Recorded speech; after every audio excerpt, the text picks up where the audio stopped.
Welcome back to the Red Dice Diaries, and this is my 17th RPG a day video. And this question asks, what is my favourite fantasy RPG?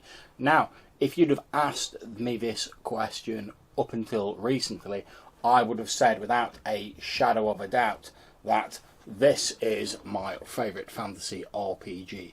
It's Age of Arthur using the Fate system by Paul Mitchener and Graham Spearing of Wordplay Games. And I've actually done a review of Age of Arthur already, which you can see there. So without going into too much details, what do I really like about this book?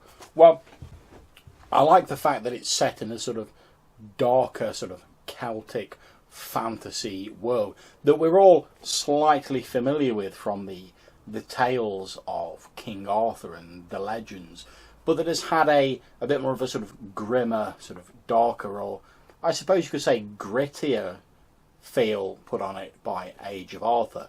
And it still includes, that's not to say it doesn't include all of the familiar favourites. It gives options for including the fair folk, the fae if you will, for including various different types of magic. It also goes into the different cultures that are present around that time.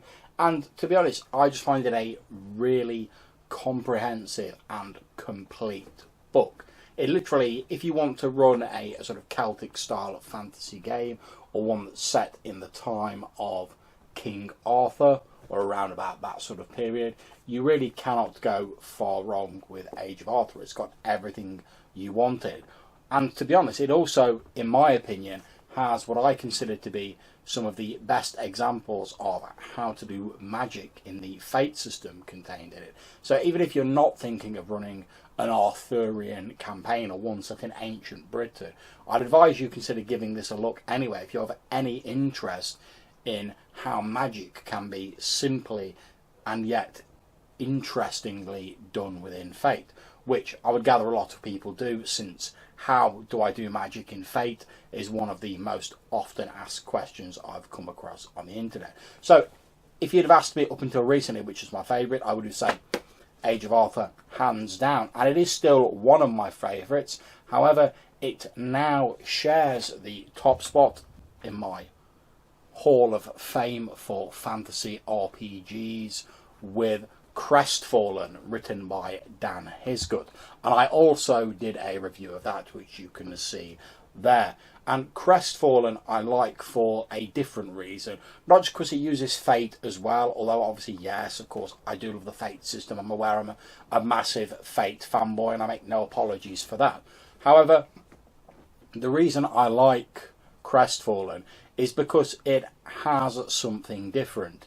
There's a lot of fantasy RPGs out there that either have the sort of generic Tolkien-esque fantasy world or a thinly veiled version of it, whereas Crestfallen takes the idea of a Bronze Age campaign world and the sort of Bronze Age world, a more animistic worldview, incorporating elements that will be familiar to anyone who has read into ancient mythology. And in a way it reminds me of Mytharog, which is also one of the games that I've looked at in one of my earlier RPG a day videos, the most surprising RPG I've read recently, and it's also one of my favourite fantasy RPGs.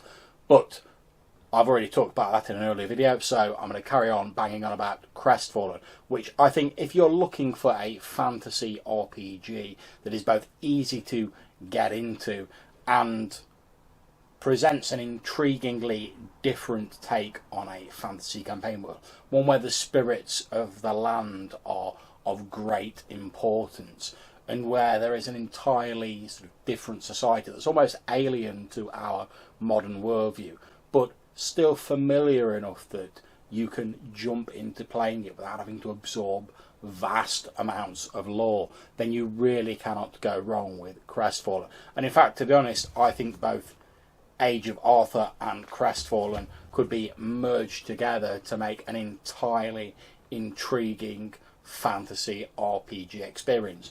Not that they're not interesting on their own, they are both very complete and accomplished games. But I think one of the strengths of the Fate system is that elements can be taken out from different games and melded together. And I'm really tempted to try and weld together some sort of super fantasy RPG campaign using these two books. My compliments to the people involved in writing both of them. I think they're both excellent, and I'm really pleased that they both have a place on my game shelf. I'd advise anyone out there to consider giving them a look. And in fact, I'll put links to them down below where I can in the descriptions of this video. So if you've enjoyed this video, consider clicking on thumbs up and subscribing to the channel. I hope to see you in the next RPGaDay video. Until then, bye bye.